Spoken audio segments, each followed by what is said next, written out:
اب میں بڑے ادب و احترام کے ساتھ دعوت سخن دینے جا رہا ہوں حضرت اقدس مولانا رحمۃ اللہ اشرفی صاحب کو کہ وہ اپنے ناصحانہ کلمات سے نوازیں، نیز آخر میں دعا بھی فرما کر اس بابرکت پروگرام کو بابرکت طریقے سے پایا تکمیل تک پہنچائیں۔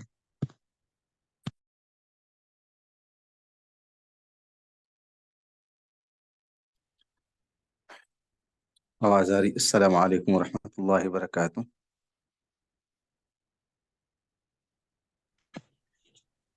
جی وعلیکم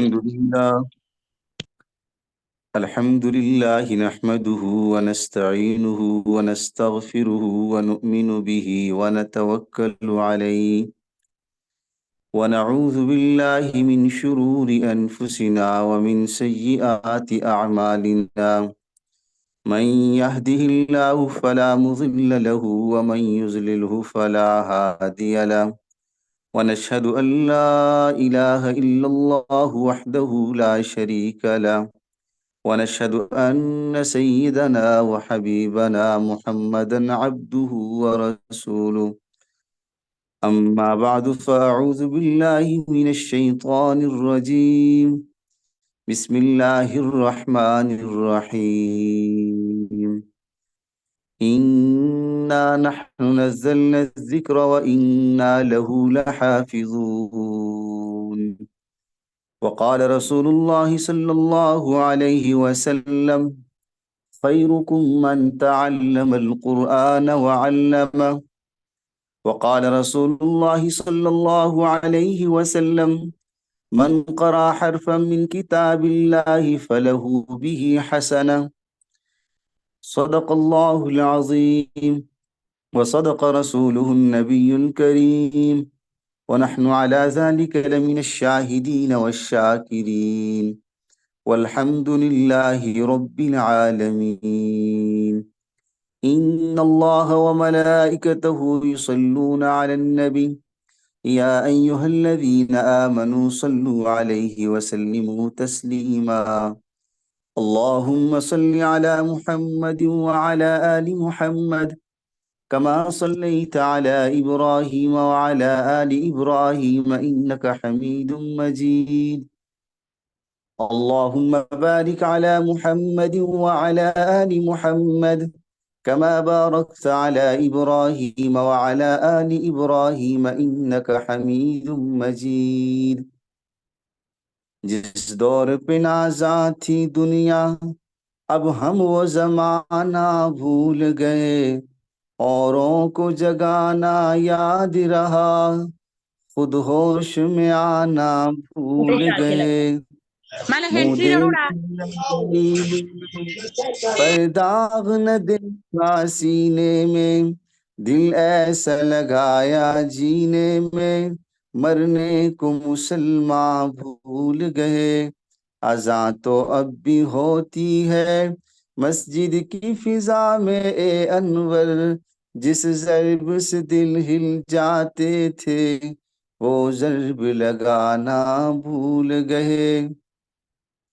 واجب الاحترام محترم علماء کرام، میری سننے والی اسلامی روحانی مائیں بہنیں، آج الحمدللہ اللہ کے فضل و کرم سے المکتب اسلامک انسٹیٹیوٹ جو کہ 2021 میں جون کے مہینے میں قرآن حکیم کی تلاوت، قرات اور اسلامی تعلیمات کا ایک بہترین سلسلہ جاری ہوا، اللہ کے فضل و کرم سے اسی سلسلے سے وابستہ آج اہلیہ منصور زیدی صاحبہ نے قرآن حکیم کی تلاوت کی تکمیل کی ہے، قرات کی تکمیل کی ہے، قرآن حکیم شروع سے لے کر آخر تک پڑھا ہے۔ دل کی اتھاہ گہرائیوں سے محترمہ کو مبارکباد پیش کرتا ہوں، اور اسی کے ساتھ ساتھ اس انسٹیٹیوٹ کے جو بانی ہے اور اس کی تمام انتظامیہ، پڑھانے والے اساتذہ حضرات علماء کرام کا دل و جان سے انہیں مبارکباد پیش کرتا ہوں۔ رب العالمین آپ تمام حضرات کو ظاہری باطنی ہر طرح کی ترقیوں سے نوازے۔ اس انحطاط کے دور میں جہاں ساری انسانیت دنیا کی طرف اور مادیت کی طرف ہر روز قدم اٹھا کے، اور ہر روز لوگ جو ہیں وہ دنیا پرستی میں مبتلا ہو رہے ہیں۔ یوں لگتا ہے کہ جیسے ہم اس دنیا میں آئے 4-5 مرلہ کا مکان بنانے کے لیے آئے اور پھر اس دنیا سے چل دیے، جہاں زندگیوں سے روحانیت ختم ہوتی جا رہی ہے، اور ہماری زندگیوں سے اسلامی تعلیمات اور اسلامی اخلاق و اقدار جو ہے وہ دن بدن ہماری زندگیوں سے نکلتے جا رہے ہیں، اور ہم ایک مادہ پرست انسان بنتے جا رہے ہیں۔ ایسے میں، ان حالات میں، المکتب اسلامک انسٹیٹیوٹ یہ اللہ کا بہت بڑا فضل و کرم ہے، اور ایک بہترین سلسلہ ہے، اس سے ہمیں اللہ نے جوڑا ہے۔ رب العالمین ہمیں اس سے وابستہ فرمائے اور ان حضرات کو بھی استقامت نصیب فرمائے۔ قرآن حکیم اللہ کی ایک لازوال کتاب ہے، اور کتاب ہدا ہے، کتاب رحمت ہے۔ قرآن حکیم ایسی کتاب ہے کہ جو اللہ کی صفت کے ساتھ متصف ہے، یعنی اللہ کی ذات اس کلام کے ساتھ متصف ہے۔ اللہ تعالیٰ کا یہ کلام ہے، انسان جب اسے پڑھے تو یہ سوچے کہ مجھ سے میرا رب ہم کلام ہے۔ اور اس قرآن کے ساتھ ہمارا کیا تعلق ہونا چاہیے؟ سب سے پہلے تو یہ ہے کہ اس قرآن پر ہمیں ایمان لانا چاہیے، اور اپنے ایمان کی تجدید بھی کرتے رہنا چاہیے۔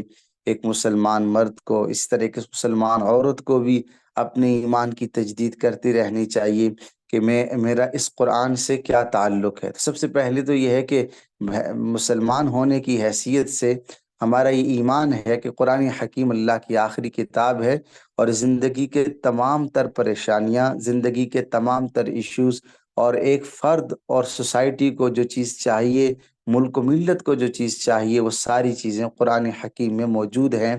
سب سے پہلے تو یہ ایمان ہو اس پر، کہ اس پر ایمان لائے بغیر کوئی آدمی مسلمان نہیں ہو سکتا۔ اور قرآن حکیم کا ہم سے دوسرا جو تقاضا ہے وہ یہ ہے کہ ہم اس قرآن حکیم کو پڑھیں، اور اس قرآن حکیم کو درست تلفظ کے ساتھ پڑھیں۔ محترمہ صاحبہ کا میں نے قرآن سنا، دل بڑا خوش ہوا۔ اس وقت ہم اپنے ملک پاکستان میں اور کہیں بھی کسی شہر پہ انگلی نہیں رکھ سکتے، کسی گاؤں پہ انگلی رکھ کر کہہ نہیں سکتے کہ فلاں شہر کے لوگ، فلاں گاؤں کے لوگ قرآن بہت اچھا پڑھتے ہیں، ایسا نہیں کہہ سکتے، کیونکہ یہ المیہ ہے کہ قرآن حکیم تلفظ کے ساتھ، تجوید کے ساتھ اس وقت کوئی نہیں پڑھ رہا، بہت کم لوگ پڑھ رہے ہیں۔ اور الحمدللہ ایک ایسا سلسلہ جہاں قرآن حکیم تلفظ اور تجوید کے ساتھ پڑھا جا رہا ہے، کیونکہ قرآن حکیم نازل ہی ایک ہی لغت میں ہوا ہے، عربی زبان میں ہوا ہے۔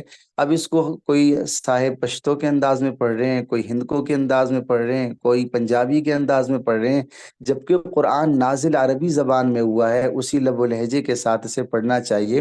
تو اس کے لیے ضروری ہے کہ ہم حضرات علماء کرام سے وابستہ ہوں، حضرات قراء سے ہم قرآن پڑھیں، تاکہ قرآن کو صحیح طریقے سے پڑھ لیں۔ وگرنہ ایسا ہو سکتا ہے کہ قرآن حکیم ہم قراء اور علماء سے نہ پڑھیں تو قرآن بجائے قرآن کے درست پڑھنے کے ہم غلط پڑھ رہے ہوں۔ اور ایسا بھی ہوتا ہے کہ ایک صاحب قرآن پڑھتے ہیں، ساری زندگی پڑھتے ہیں، لیکن اس کا معنی مطلب غلط ہوتا ہے، تو اس کی وجہ سے نہ اس کی نماز ہوتی ہے، نہ قرآن حکیم کی تلاوت کا اسے ثواب ہوتا ہے۔ اور یہ قرآن حکیم کا پڑھنا، یہ مشغلہ جو ہے پڑھنا اور پڑھانا، اللہ کے پاک پیغمبر صلی اللہ علیہ وسلم کو بہت پسند تھا۔ اور یہاں تک کہ صحیح بخاری میں حضرت عثمان غنی رضی اللہ تعالیٰ عنہ کی روایت ہے کہ آپ فرماتے ہیں کہ اللہ کے پاک پیغمبر صلی اللہ علیہ وسلم نے فرمایا، خیرکم من تعلم القرآن وعلمہ، فرمایا تم میں بہترین آدمی وہ ہے جو قرآن حکیم خود پڑھے اور لوگوں کو یہ قرآن حکیم پڑھائے، اس کی تعلیم دے۔ مولانا اشرف علی تھانوی رحمہ اللہ فرماتے ہیں کہ انسانی معاشرے میں، سوسائٹی میں سب سے اچھا آدمی کون ہے، اچھا کام کس کا ہے؟ حالانکہ ہم دیکھتے ہیں کہ زندگی میں ہر آدمی کا شعبہ ایک اچھا شعبہ ہے، کوئی ڈاکٹر ہے، کوئی انجینئر ہے، زندگی کا کوئی بھی مشغلہ ہے جو انسانی خدمت سے وابستہ ہے تو اچھا مشغلہ ہے۔ حضرت تھانوی رحمہ اللہ فرماتے ہیں اصل میں کسی آدمی کے اچھے ہونے کا علم اس وقت ہوتا ہے جب اس کا مشغلہ اور اس کا کسب جو ہے وہ اچھا ہو اور اعلیٰ ہو۔ فرمایا روئے زمین پر، اس دھرتی پر سب سے اچھا کام وہ قرآن حکیم پڑھنا ہے اور پڑھانا ہے۔ قرآن حکیم پڑھنا اور پڑھانا سب سے افضل اور اعلیٰ عمل ہے۔ اور کمال کی بات تو یہ ہے کہ رحمت عالم صلی اللہ علیہ وسلم نے فرمایا جو قرآن پڑھے گا اس کا قرآن پڑھنا کبھی بھی رہے گا نہیں جائے گا۔ فرمایا نبی صلی اللہ علیہ وسلم نے من قرأ حرفا من کتاب اللہ فلہ بہ حسنہ، جو قرآن حکیم کی ایک آیت پڑھے، ایک حرف پڑھے، آیت کا ایک حرف پڑھے، اللہ اس کو بھی اس کے بدلے ایک نیکی دیں گے۔ والحسنۃ بعشر امثالہا، اور ایک نیکی جو آدمی دنیا میں بچا بچا کر اللہ کے حضور لے آئے، اللہ پاک اسے 10 نیکیوں کا ثواب دیں گے۔ اور نبی صلی اللہ علیہ وسلم نے فرمایا لا اقول الف لام میم حرف، میں یہ نہیں کہتا کہ الف لام میم ایک حرف ہے، ولیکن الف حرف ولام حرف ومیم حرف، نبی صلی اللہ علیہ وسلم نے فرمایا لیکن الف علیحدہ حرف ہے، لام علیحدہ حرف ہے، اور میم علیحدہ حرف ہے، تو یہ 3 حرف ہوئے، اور اس کے عوض میں اللہ پاک 30 نیکیاں عطا فرمائیں گے۔ اب سوال یہ کہ قرآن حکیم میں کل حروف کتنے ہیں؟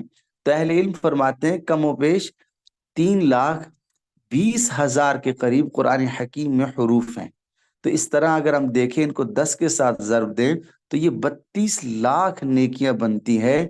ایک مرتبہ قرآن حکیم مکمل پڑھنے سے 32 لاکھ نیکیاں جو ملتی ہیں۔ اب محترمہ صاحبہ نے قرآن پڑھا ہے اور اللہ تعالیٰ ان کو اس کا اجر عطا فرمائے، تو 32 لاکھ نیکیاں انہوں نے حاصل کر لی ہیں المکتب اسلامک انسٹیٹیوٹ کے ساتھ وابستہ ہونے کے بعد۔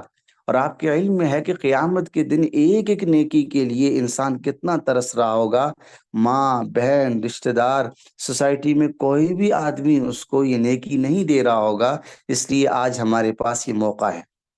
تو سب سے پہلا کام تو یہ ہے کہ قرآن حکیم پڑھیں، اور پڑھنے پر نیکیاں، اور ذہن مقدر کوئی صاحب اس قرآن کو حفظ کر لے۔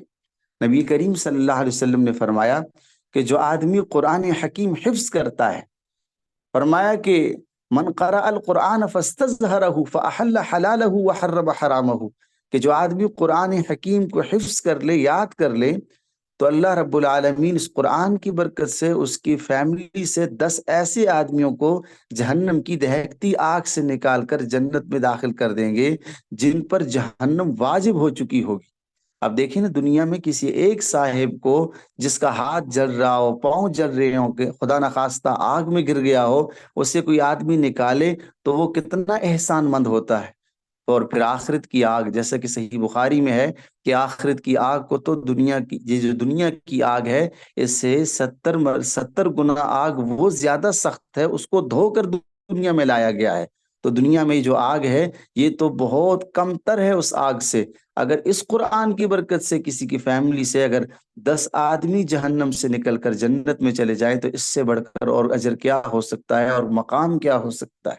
اس لیے نبی کریم صلی اللہ علیہ وسلم نے فرمایا من قرأ القرآن، جس نے قرآن حکیم کی قرات کی، پڑھا، وعمل به، اور اس پر عمل کیا، البس وارداہ تاجین یوم القیامہ، قیامت کے دن اس کے والدین کو ایک تاج پہنایا جائے گا، ضوءہ احسن من ضوء الشمس، اس کی روشنی، اس کی جو روشنی ہے وہ سورج کی روشنی سے زیادہ ہوگی۔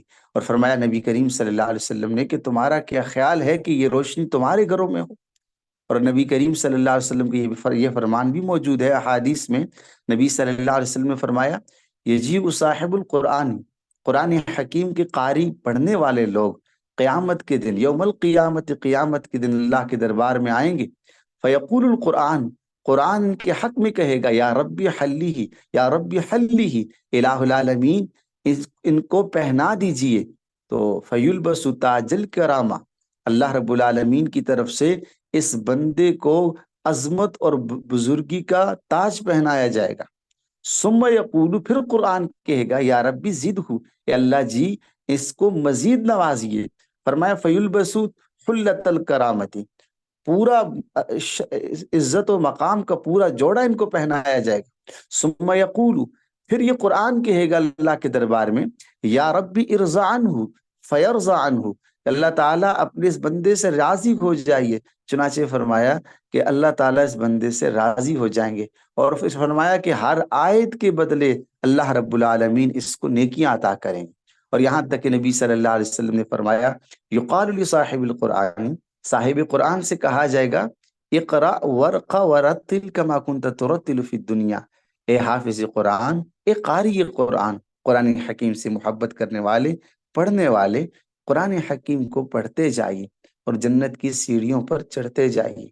اور جیسا کہ دنیا میں آپ ٹھہر ٹھہر کر قرآن حکیم پڑھا کرتے تھے، فَإِنَّ مَنزِلَكَ عِنْدَ آخِرِ آیَةٍ تَقْرَؤُهَا، آپ کی منزل، آپ کا مقام وہی آپ کو ملے گا جہاں آپ آخری آیت پر پہنچیں گے۔ تو محترم حاضرین کرام، قرآن حکیم کا جو دوسرا حق ہے وہ ہے پڑھنا، اور اگر پڑھنے کے ساتھ یاد بھی کر لیا جائے تو سونے پہ سہاگا ہے۔ اور تیسرا کام ہے وہ ہے کہ قرآن حکیم پر عمل کرنا، اور عمل کے اعتبار سے ہم لوگ بہت پیچھے، الحمدللہ کسی نہ کسی درجے میں عبادات زندہ ہیں، کسی نہ کسی درجے میں تلاوت بھی ہو رہی ہے، لیکن اس کے بعد جو اگلا مرحلہ ہے وہ ہے عمل کرنے کا۔ اس وقت ہم مسلمان اپنے معاملات میں بہت پیچھے ہیں، عمل کی لائن میں بہت پیچھے ہیں۔ ہم یوں سمجھے کہ دیکھیں اس وقت بے حیائی، برائی اور گناہوں کی آگ لگی ہوئی ہے۔ خدا نہ کرے کسی بستی میں آگ لگی ہو تو ہر آدمی کوشش کرتا ہے کہ اس آگ کو میں بجھاؤں۔ کوئی وہاں پر پائپ لائن کے ذریعے کوشش کرتا ہے، کوئی صاحب ڈرم کے ذریعے، کوئی بالٹیوں کے ذریعے کوشش کرتے ہیں تاکہ کسی طریقے سے اس آگ کو بجھایا جائے، کیونکہ جہاں آگ لگ جائے وہ آگ نہیں دیکھتی کہ سامنے امیر ہے کہ غریب ہے، عربی ہے کہ عجمی ہے، اچھا ہے کہ برا ہے، وہ یہ نہیں دیکھتی، ہر ایک کو جلا کے بھسم کر دیتی ہے۔ پھر اسی لیے ہر آدمی اٹھتا ہے، کوشش کرتا ہے کہ میں اس آگ کو بجھاؤں۔ اور اسی کے ساتھ ساتھ خدا نہ کرے کہیں پر پانی کا بند ٹوٹنے کا خطرہ ہو تو وہاں لوگ کوشش کرتے ہیں کہ اس بند کو مضبوط کرنے کے لیے آگے بڑھتے ہیں، بچے، بوڑھے، جوان، مرد، عورتیں سب کوشش کرتے ہیں کہ ہم اس بند کے لیے اس بند کو مضبوط کریں تاکہ یہ اگر ٹوٹ گیا تو سارے علاقہ پانی کے نیچے آ جائے گا اور غرق ہو جائے گا۔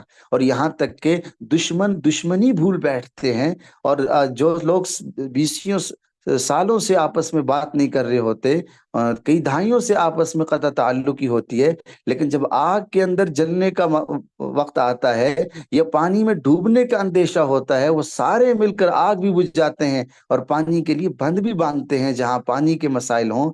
تو اس وقت بھی دنیا میں اگر آگ لگی ہوئی ہے، وہ بے حیائی کی آگ ہے، وہ برائی کی آگ ہے، وہ حقوق کی تلفی کی آگ ہے، خدا سے بیزاری کی آگ ہے۔ اور سب سے عجیب بات تو یہ ہے کہ ہمارے اس معاشرے میں بے برکتی عام ہو رہی ہے، خدا کی رحمت سے دوری ہے، ہماری غذاؤں میں برکت نہیں، ہماری زندگیوں میں برکت نہیں، ہمارے وقت میں برکت نہیں، ہمارے جان مال میں برکت نہیں ہے۔ اس کی بنیادی وجہ کیا ہے؟ وہ ہے قرآن حکیم سے دوری ہے۔ اس لیے کسی نے کیا خوب فرمایا، کتاب ہدا میں یہ تاثیر دیکھی، بدلتی ہزاروں کی تقدیر دیکھی۔ قرآن حکیم جو لوگ صدقے دل سے پڑھتے ہیں، عموماً ایک سوال کیا جاتا ہے کہ کیا قرآن جب ہم پڑھتے ہیں تو اس کا ہمیں نقد فائدہ کیا ہوتا ہے، اس کا ہمارے جسم پر، ہمارے قلب و جان پر اس کا کیا اثر ہوتا ہے؟ تو اس کا جواب رحمت عالم صلی اللہ علیہ وسلم نے مرحمت فرمایا ہے۔ یہ جواب ہمیں دل کی تختی پر نقش کرنا چاہیے۔ آپ صلی اللہ علیہ وسلم نے فرمایا کہ جو لوگ قرآن پڑھتے ہیں، رب العالمین ان کے قلوب سے زنگ کو ختم کر دیتے ہیں۔ عام طور پر لوگ پوچھتے ہیں کہ یہ زنگ کیا ہوتا ہے؟ یاد رہے، عبادت کو کے لیے ہمت انسان ہار بیٹھے، جی نہ کرے تلاوت کرنے کو، انسان کی ہمت نہ ہو، میں تلاوت کرنے کے لیے جذبہ بیدار نہ ہو، نماز پڑھنے کے وقت نماز کی طرف دھیان نہ جائے، اور نماز بڑے بوجھل قدموں سے انسان نماز پڑھنے کے لیے جائے، نیکی کا جب وقت آئے نیکی کے لیے قدم نہ اٹھیں، جذبات پیدا نہ ہو، تو سمجھ جائیے اس آدمی کے دل پر زنگ لگ چکا ہے۔ اس لیے 21ویں پارے کی پہلی آیت میں اللہ پاک نے فرمایا اتل ما اوحی الیک من الکتاب واقم الصلاۃ، کہ آپ نماز پڑھیے، نماز کے تلاوت کیجئے، اور تلاوت سے دل زندہ ہوتے ہیں۔ اور فرمایا کہ واقم الصلاۃ، اور نماز پڑھیے، ان الصلاۃ تنہی عن الفحشاء والمنکر، فرمایا یاد رکھیے کہ یہ جو نماز ہے بے حیائی اور برائی سے روکتی ہے۔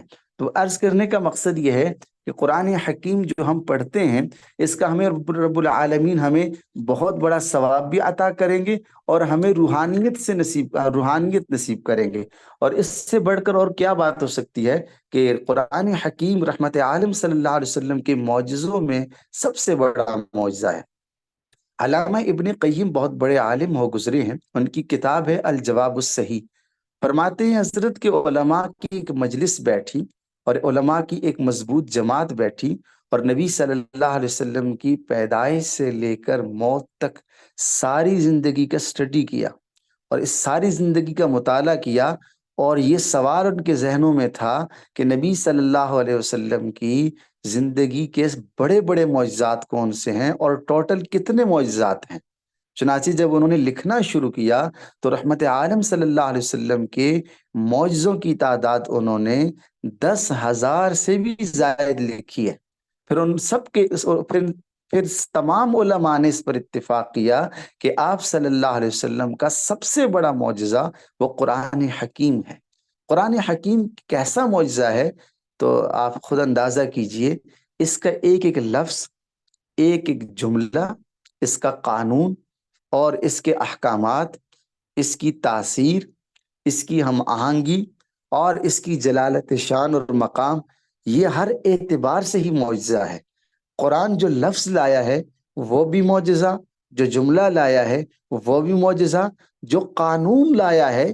3 بر اعظموں میں قرآن حکیم کو مسلمانوں نے جب نافذ کیا تو قرآن نے اپنے آپ کو لوہا منوایا، وہاں پر غربت نام کی کوئی چیز نہیں تھی، معاشی کوئی پریشانی نہیں تھی، اخلاقی کوئی پریشانی نہیں تھی، معاملات کے حوالے سے مسلمان پریشان نہیں تھے، عقائد اور اخلاق کے اعتبار سے مسلمان کبھی متزلزل نہیں رہے۔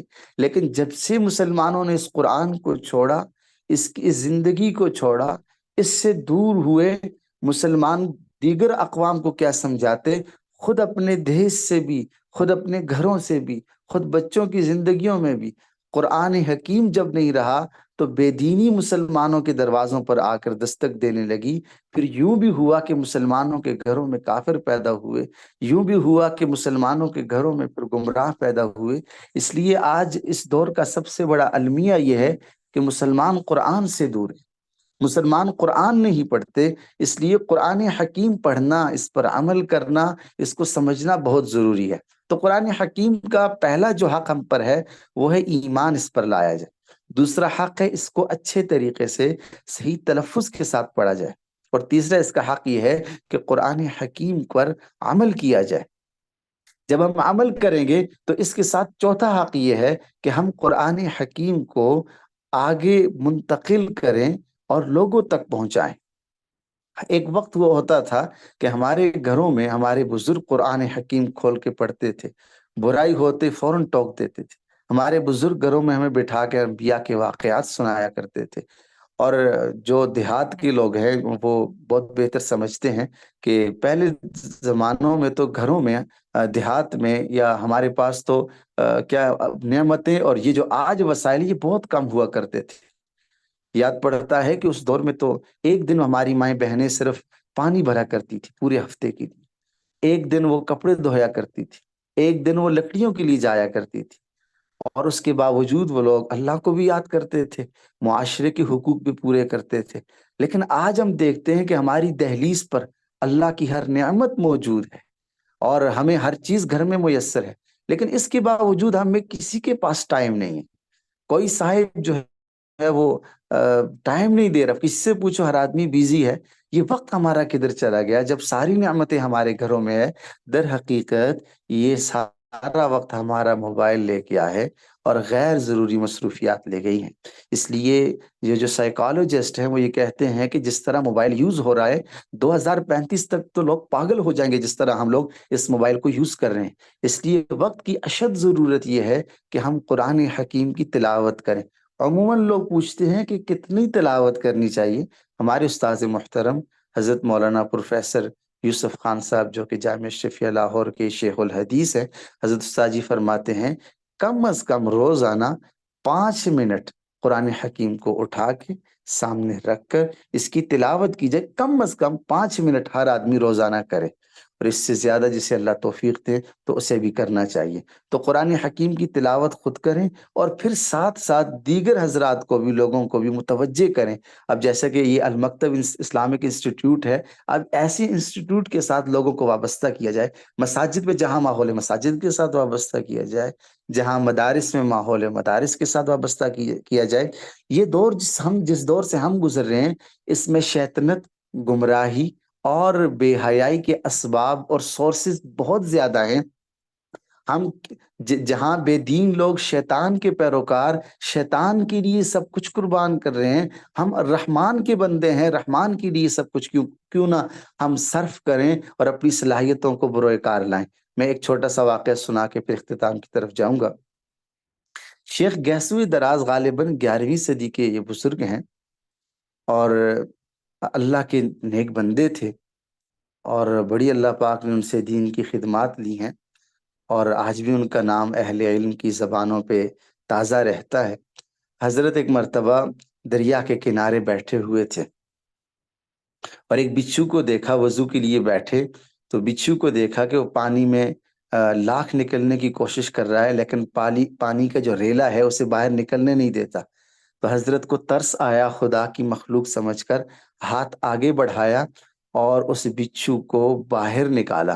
جیسے ہی اس کو بچھو کو اٹھایا تو بچھو نے فوراً انہیں ڈس دیا، تو حضرت نے ہاتھ جھٹکا تو پیچھے پھر وہ پانی میں گر گیا۔ تو دوبارہ پھر جیسے ہی ہاتھ آگے بڑھایا، کیا دیکھتے ہیں کہ وہ بچھو وہیں پہ کھڑا ہے، نکلنے کی کوشش کر رہا ہے۔ حضرت نے خدا کی مخلوق سمجھ کر ڈس دیا، حضرت نے پھر جھٹک دیا اس کو۔ تیسری مرتبہ پھر ایسے ہی کرنے لگے تو پاس ایک نوجوان کھڑا تھا، اس نے کہا حضرت جی، بابا جی، آپ کو کیا ہو گیا ہے؟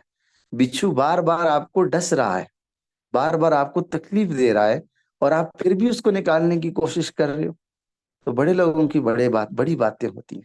تو حضرت نے فرمایا دیکھو، بچھو کی نیچر اور اس کی فطرت اور اس کی عادت یہ ہے، وہ ڈستا ہے اور وہ ڈنگ مارتا ہے، اور یہ بچھو جو ہے یہ اپنی عادت نہیں چھوڑتا۔ اور ہم جس محمد عربی صلی اللہ علیہ وسلم کا کلمہ پڑھتے ہیں، ان کی عادت یہ تھی کہ انسانیت کے ساتھ بھلائی کا معاملہ کریں۔ جب یہ بچھو اپنی عادت نہیں چھوڑ رہا تو میں اپنے پیارے حبیب حضرت محمد مصطفیٰ صلی اللہ علیہ وسلم کی عادت کیوں چھوڑ دوں؟ لہٰذا میں بھلائی کروں گا خدا کی مخلوق کے ساتھ۔ اس لیے آج ہر آدمی قابل ترس ہے۔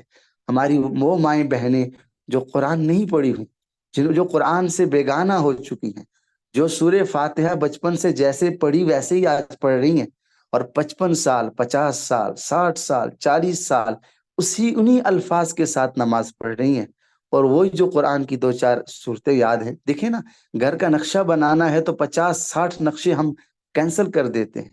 کپڑے خریدنے ہیں تو پوری مارکیٹ کا ہم گشت کر کے پھر کپڑوں کا ایک سوٹ ہمیں پسند آتا ہے۔ جوتے خریدنے نکلتے ہیں تو پورے بازار میں کہیں جوتے پسند نہیں آتے۔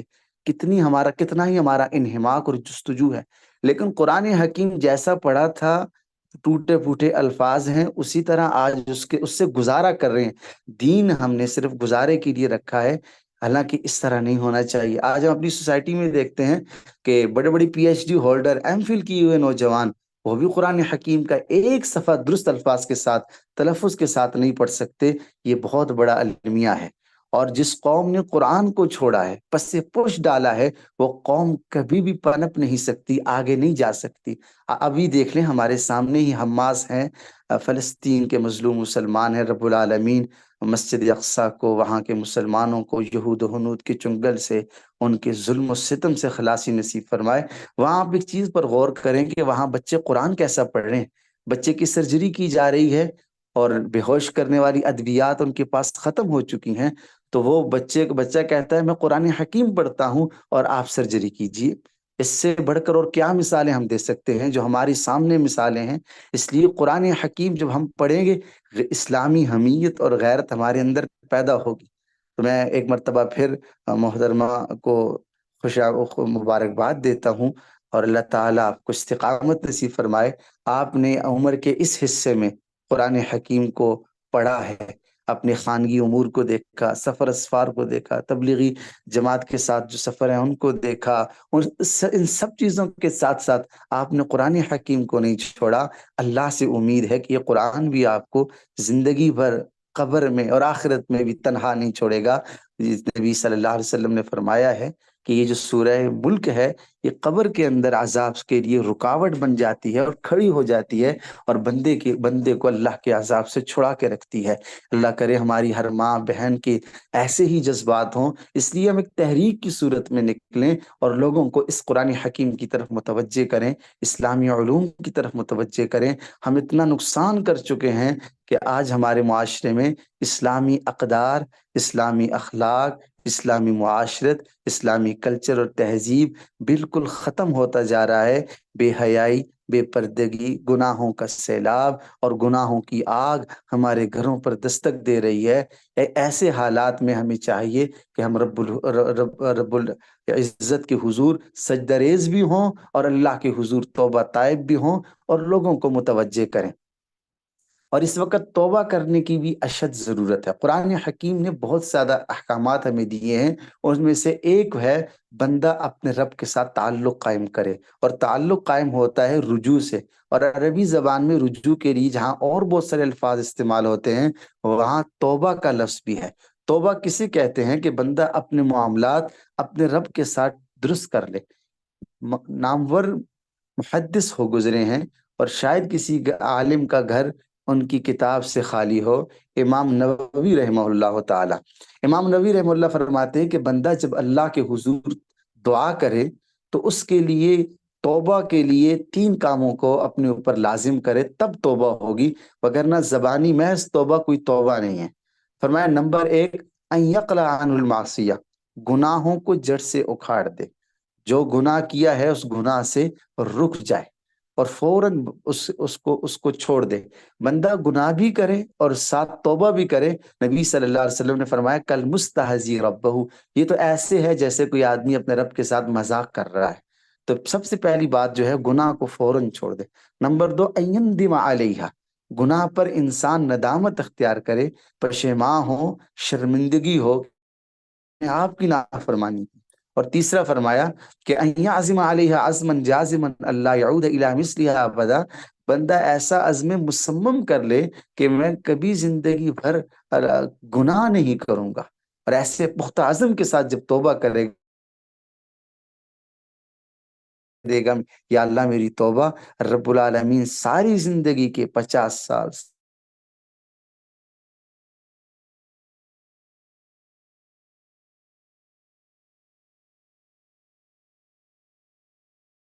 ایک ندامت کے آنسو سے زندگی بھر کے گناہوں کو معاف فرما دیں گے۔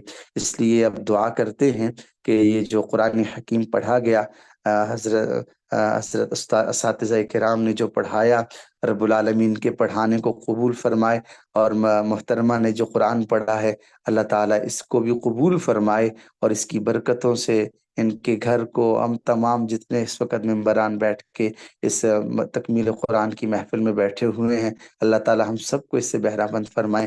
دعا کرتے ہیں۔ آمین۔ الحمدللہ رب العالمین والعاقبۃ للمتقین والصلاة والسلام علی اشرف الانبیاء والمرسلین، اللہم انت السلام ومنک السلام، تبارکت یا ذا الجلال والاکرام، الہ العالمین، یا رحیم، یا رحیم اللہ، یا کریم اللہ، قرآن حکیم کی برکت سے، اس کی تلاوت کی برکت سے، یا اللہ آج کے تکمیل القرآن کی برکت سے، یا اللہ ہم سب کے حال پر رحم فرما، ہم سب کے حال پر کرم فرما، یا اللہ ہم سب کے گناہوں کو معاف فرما، یا اللہ زندگی بھر کی لغزشوں اور خطاؤں سے درگزر فرما، یا کریم اللہ یہ جو قرآن پڑھا ہے، قرآن حکیم کی تکمیل ہوئی، یا اللہ پڑھنے میں پڑھانے میں اگر کوئی غلطی ہو گئی، یا اللہ محض اپنے فضل و کرم سے معاف فرما، یا اللہ اس کے ایک ایک حرف کی نیکیاں، یا اللہ ایک ایک حرف کا جو بدلہ ہے، یا اللہ محترمہ کو، پڑھانے والوں کو، اس انسٹیٹیوٹ کے تمام ذمہ داروں کو یا اللہ اس ثواب سے بہرہ مند فرما۔ یا اللہ ہمارا معاشرہ قرآن سے دور ہو چکا، قرآن کی تعلیمات سے دور ہو چکا، یا کریم اللہ ہمارا معاشرہ قرآنی تعلیمات پر عمل کرنے سے ہم لوگ دور ہو گئے، یا اللہ گناہوں کے سیلاب میں، یا اللہ گناہوں کی آگ میں ہم اپنے آپ کو غرق کر چکے ہیں۔ یا اللہ پورے 57-58 ممالک ہیں اسلامی، کہیں بھی آپ کا قرآن یا اللہ بطور دستور کے نافذ نہیں، یا اللہ ہمارے گھروں میں نافذ نہیں، یا اللہ ہمارے وجود پر نافذ نہیں، ہمارے بازاروں میں نہیں، یا اللہ ہمارے ملکوں میں یہ نافذ نہیں۔ یا اللہ ہم سب کو اسے نافذ کرنے کی توفیق عطا فرما، قرآنی تعلیمات کو عام کرنے کی توفیق عطا فرما۔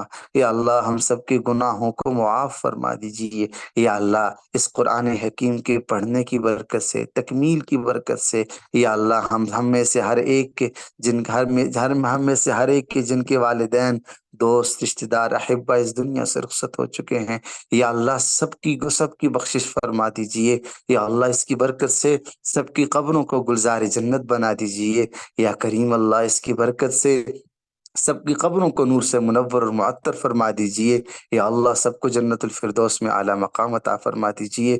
یا اللہ جتنے مسلمان بیمار ہیں یا اللہ سب کو شفاء کاملہ عاجلہ مستمرہ دائمہ نصیب فرما دیجیے۔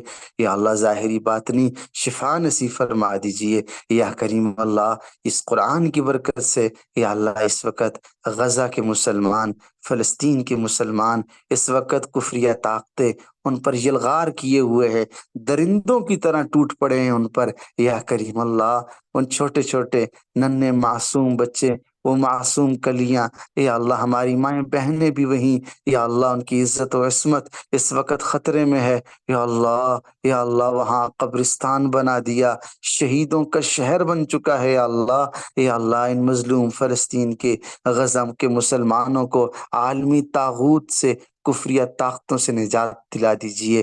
یا اللہ یہ جو اسرائیل اور امریکہ اور یا اللہ جتنے ممالک یلغار کیے ہوئے ہیں، یا اللہ اپنے آپ کو سپر پاور کہتے ہیں، یا کریم اللہ ان کی طاقت کو نیست و نابود کر دے، اپنی زمین ان پر تنگ کر دے، ان پر زمینی عذاب اور آسمانی عذاب بھیج دے۔ یا اللہ یہ خونخوار بھیڑیے جہاں جی چاہتا ہے، جس ملک میں چاہتے ہیں وہاں غارت اور تباہی اور بربادی اور فساد کرتے ہیں۔ یا اللہ ان کے فساد سے اپنے معصوم بندوں کو یا اللہ محفوظ فرما۔